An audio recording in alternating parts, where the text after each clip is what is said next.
সকাল বন্ধুরা, কেমন আছো? আশা করি সবাই অনেক ভালো আছো। যে যেখান থেকে আমার ভিডিও দেখছো, আসানসোল থেকে আমি অর্পিতা, তোমাদেরকে সাথে নিয়ে আবার একটা নতুন ভিডিও শুরু করে দিয়েছি। বন্ধুরা, সকাল সকাল দেখতে পেলে পুজো দিয়ে শুরু করলাম, কারণ আজ হচ্ছে শ্রাবণ মাসের শেষ সোমবার। তো বুবলা সকাল সকাল স্কুল যাওয়ার আগে স্নান করে পুজো দিয়ে নিল। তারপর এখন দেখো বুবলাকে আমি স্কুলে ছাড়তে যাচ্ছি। তারপর এখন ঘরের কাজ আছে। আজকে আর কোথাও বাইরে পুজো দিতে যাব না বাবা, বাঁকুড়েশ্বরে পুজো দেবো। তো সম্পূর্ণ ভিডিওটা দেখো, আশা করি তোমাদের ভালো লাগবে। আর যদি আজকে প্রথমবার দেখছো তাহলে পরে অবশ্যই চ্যানেলটাকে সাবস্ক্রাইব করে বন্ধু হয়ে আমার পাশে থেকো। বুবলাকে স্কুলে দিয়ে ঘরে এলাম, দেখছি বুবলার বাবাও রেডি হয়েছে। ও আজকে জল দেবে বাঁকুড়েশ্বরে। তো স্নান টান করে এখন ধুতি পরে আগে ঘরের শিব বাবাকে জল দিয়ে নেবে, তারপর যাবে বাঁকুড়েশ্বরে জল দিতে। তো আজকে হচ্ছে শ্রাবণ মাসের শেষ সোমবার। বন্ধুরা, তোমরা কে কে বাবার মাথায় জল ঢেলেছো আমাকে কমেন্টে জানাতে একদম ভুলো না। তো চলো বাইরে যাই। এগুলো মিষ্টি হয়। আমাদের মাসির বাড়িতে একটা পুকুরে দেখছিলাম, জিজ্ঞেস করেছিলাম আমি, হ্যাঁ এগুলো খাও? বলছে হ্যাঁ, এগুলো খুব মিষ্টি শাক, কচু শাক। আগের দিন কচু শাক কিনে নিয়ে এসেছিল বুবলার বাবা। তো রান্না করেছিলাম, রান্না করার পর এত কুটকুট করছিল, সেগুলো সব ফেলে দিয়েছিলাম। তো সেই ভিডিওটা দিয়েছিলাম। সেই ভিডিও দেখে এক দাদাভাই আমাদেরকে ভালো একটা কচু শাক পাঠিয়েছে। এটাকে দুধ কচু বলে, মানে কচুর ডালগুলো পাতাগুলো সব না একটু লাল লাল টাইপের। তো সেই কচু শাক দেখো এখন ছোট ছোট করে কাটা হয়েছে। আর তোমার এখানে আলু পটল কাটা হয়েছে, আর এখানে কাঁচকলা কাটা হয়েছে। তো ছানা এই যে একটুখানি ছিল, আর এই যে অল্প একটু ছানা করছি। ছানা আর কাঁচা কলা দিয়ে আজকে দারুণভাবে নিরামিষ করে কোপ্তা বানাবো। আর কাঁচা কলা হয়েছে, পটল কাটা হয়েছে, মানে খোসাগুলো ফেলে দেবো, সেটা তো হয়ই না, বুঝতেই পারছো। খোসা বাটা খেতে বুবলা খুব ভালোবাসে, তো সেই জন্য খোসাগুলো বাটবো। আর কচু শাক না একটু নারকেল ছাড়া অসম্পূর্ণ লাগে। তবে আজকে না কোনো রকম মশলা দেবো না, একদম মানে বিনা মশলাতে শুধু ফোড়ন আর নারকেল দিয়ে দেখবে কচু শাকটা বানাবো। খেতে খুব ভালো হয়েছিল, তাই ভাবলাম তোমাদের সঙ্গে একটু শেয়ার করি। তো দেখো এখন কচু শাকগুলো ভালো করে ধুয়ে নিচ্ছি। যদিও দাদাভাই বলেছিল যে তোমার কচু শাকগুলো জল ফেলবার দরকার নেই, একদমই কুটকুট করে না, কিন্তু তবুও ভাবছি না একটুখানি জলটা ঝরিয়ে ফেলেই দেবো যদি কুটকুট করে। সেই জন্য দেখো এক কড়া জল দিয়ে তারপর কচু শাকগুলো দিয়ে অল্প মতো নুন দিয়ে চাপা ঢাকা দিয়ে দিলাম। এটা সেদ্ধ হবে যতক্ষণ, ততক্ষণ আমি বাকি কাজগুলো সেরে নিই। তো এখানে ছানাটা হয়ে গেছে, চলো ছানাটা জল ঝরিয়ে নিই। শিল্পী কুকিং অ্যান্ড ব্লগ লিখেছে, দিদি ভাই তোমার রান্নাবান্না দেখতে খুব ভালো লাগে, তোমার কিছুগুলো রেসিপি আমি আমার চ্যানেলেও দেখাই। থ্যাংক ইউ দিদি ভাই, আমার রান্নাবান্না ভালো লাগে আর আমাকে একটা সুন্দর কমেন্ট করার জন্য। তো চলো বন্ধুরা কাঁচা কলাটা সেদ্ধ হতে দিই। তো আজকে বেশ ভালোই রোদ উঠেছে, একদম ভাদ্র মাসের মতো। আমার কাঁচাকুচিগুলো হয়নি, ভেজানো আছে, একটু পরে কাচবো। রান্নাঘরের কাজটা একটুখানি এগিয়ে নিই, তারপরে সকাল সকাল যদি কেচে নিতাম তাহলে হয়তো আজকে শুকিয়ে যেত, এত সুন্দর রোদ দিয়েছে। তবে বেশ সুন্দর রোদ দেওয়া মানেই ভারী বর্ষণের লক্ষণ, বিকেল দিকে বিশাল বৃষ্টি হবে। আজ আবার বুবলা টিউশন কম্পিউটার, আজ কি রোজই তো টিউশন কম্পিউটার থাকছেই। তো চলো, রোদে দাঁড়ানো যাচ্ছে না, এমনিও সর্দি করেছে। তো মনে হয় কচু শাকটা সেদ্ধ হয়ে গেছে, ওটা জলটা ঝরিয়ে দিই।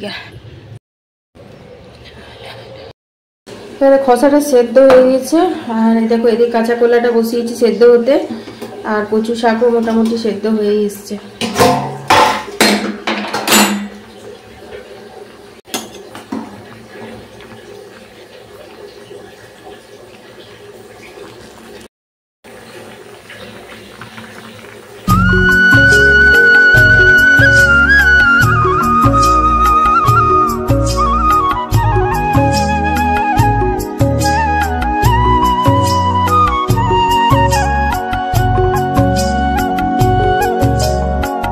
বন্ধুরা কচু শাকের জলটা ছড়িয়ে দিলাম, এদিকে ভাতের জল গরম হয়ে গেছিলো, ভাতের চালটাও ফেলে দিয়েছি।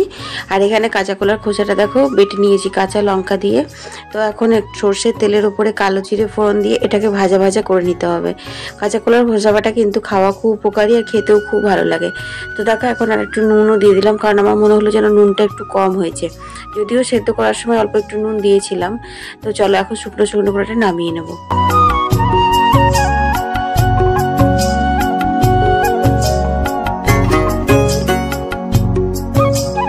সেই যে বিয়ে বাড়ি গেছিলাম, সেই বউ ভাতের দিনে এই শাড়িটা পরেছিলাম, মানে বউ ভাতের রাত্রেবেলা, তোমরা তো ভিডিওতে দেখেছো।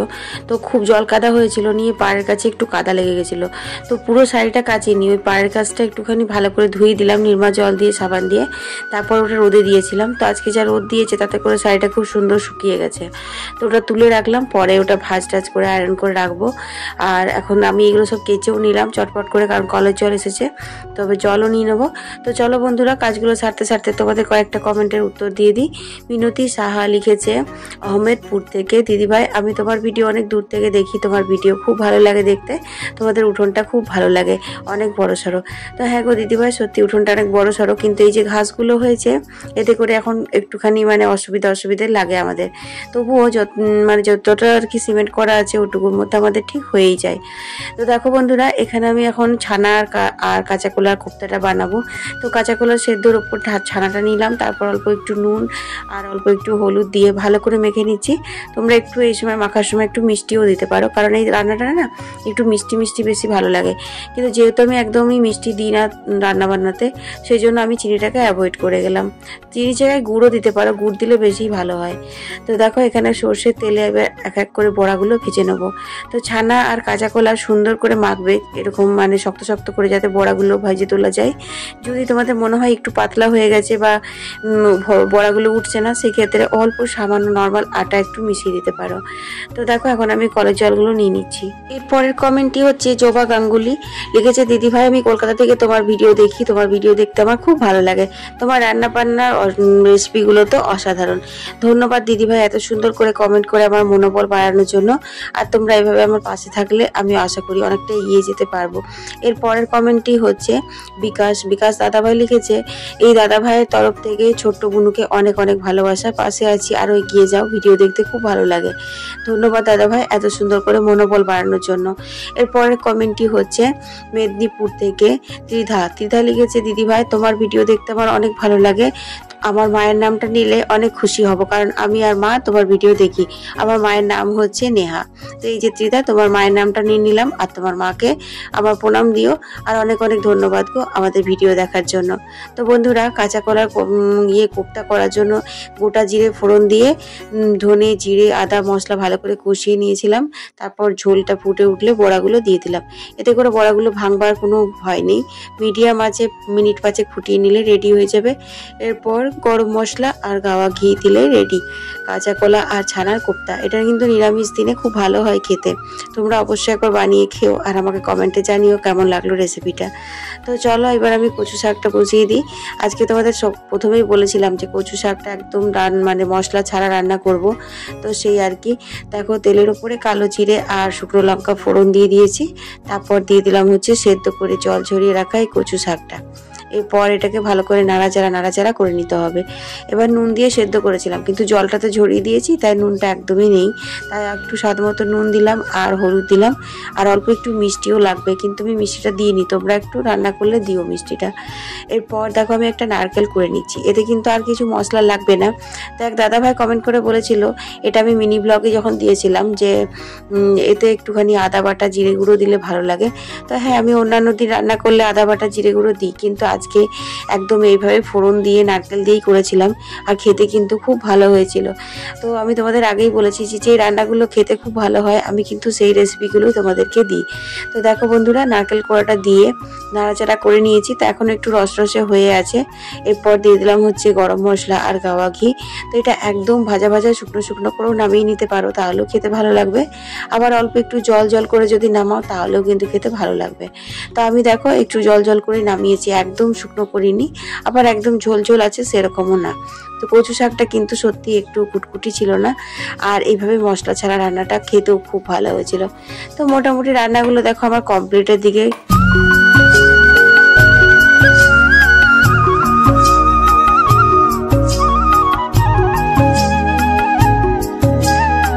তো হয়ে গেল, জল টল সমস্ত নেওয়া হয়ে গেল, রান্নাও হয়ে গেছে, শুধুমাত্র গ্যাসটা মোছা বাকি আছে।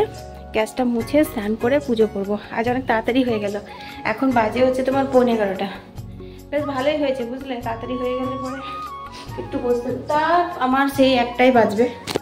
যাই হোক চলো রান্নাঘরটা বসে করে নিই।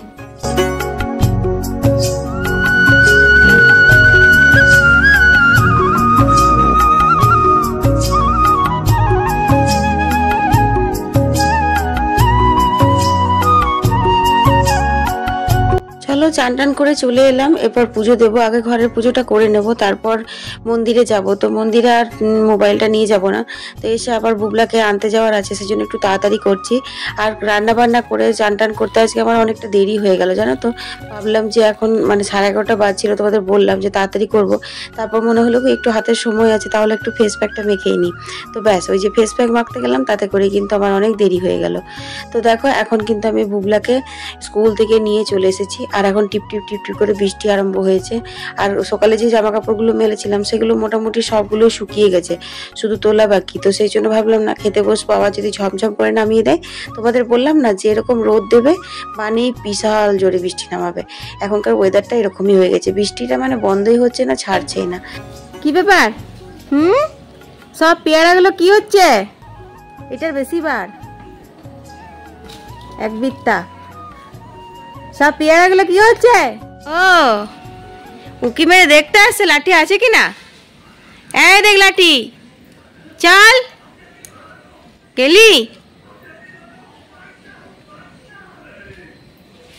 ওইদিকে পেয়ারা গাছে কি করছে দেখো। ও আর একটাও পেয়ারা থাকবে না, সব পেয়ারা খেয়ে শেষ করে দেবে। খাই তো না, নষ্ট করে করে শেষ করে দেবে, সব নষ্ট করে দিচ্ছে। এই চল, পেয়ারা খাচ্ছে দেখো। ওই ওই ওই ওই চল, পেয়ারা গাছ থেকে আম গাছ, আম গাছ থেকে পেয়ারা গাছ থেকে আম গাছ, আম গাছ থেকে পেয়ারা গাছ, আর কিচ্ছু থাকবে না। মাগুলো কোথায় লুকিয়ে আছে কে জানে, ছাগুলো শুধু।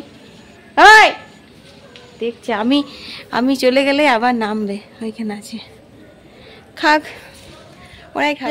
বাবারি 4টে 5টা বেরিয়েছে। যতই দাঁড়াবো ওইখানে থাকবে। চলো 2:30 বাজে, কতক্ষণ এই রোদতেই দাঁড়াবো। বৃষ্টি পড়লো, উঠালাম, আবার রোদ এসে।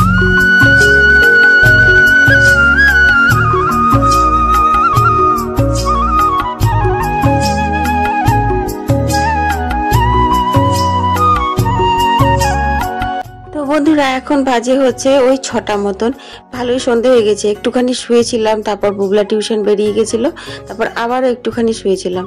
তারপর উঠে পরে জামা কাপড়গুলো যেগুলো তুলেছিলাম সেগুলো তো ভাঁজ করা হয়নি তখন, সেগুলো ভাঁজ করলাম, চা খেলাম, তারপর ঘর উঠোন সমস্ত ঝাড় দিয়েছি। ওগুলো তোমাদের সাথে আর ভিডিও মানে শেয়ার করা হয়নি, কারণ হচ্ছে আমি ফোনে তখন কালকের ভিডিওটা সেভ করতে বসিয়েছিলাম। আর সেভ করার সময় যদি আবার রেকর্ডিং করি না, ফোনটা অনেক গরম হয়ে যায়। তো সেই জন্য সেভ হয়ে তারপর এখন তো দুপুর 2টোর সময় তোমাদেরকে ভিডিও দিতেই পারছি না, এখন তো সন্ধ্যে 6টা 7টার সময়তে ভিডিওটা দিচ্ছি। তো যাই হোক, এখন সেভ হয়ে গেলে পরে আমি সন্ধ্যাবেলায় ভিডিওটা দিয়ে দেবো, মানে দিয়েছি, তোমরা তো দেখেই নিয়েছো। তারপর ভাবলাম যে আজকে সোমবার, তো আলতা তো পরাই হলো না, সকাল থেকে আলতা পরবো করে আর পরাই হলো না। তো ভাবলাম চলো এখন আলতাটা পরে নি, কারণ এখন একটা খুব সন্ধে হয়নি, এরপর তো আবার সন্ধে দিতে হবে। তো চলো আলতা পরা হয়ে গেছে, এবার আমি সন্ধ্যাটা দিয়ে নিই। তো বন্ধুরা এখানে হয়ে গেছে রেডি, পনির দিয়ে, নারকেল দিয়ে, মেথি পাতা দিয়ে, মশলা টসলা দিয়ে সুন্দর করে ছোলার ডাল, ঝাল ঝাল মিষ্টি মিষ্টি, যদিও মিষ্টি দিইনি, নুনটা একটু ব্যালেন্স করে দিয়েছি। ছোলার ডালে একটু মিষ্টি না হলে ভালো লাগে না বলো, কিন্তু মিষ্টি দিইনি, বুবলার বাবা খাবে তো সেই জন্য। ওর তুলে রেখে একটুখানি মিষ্টি করে দিয়ে দেবো। ওহো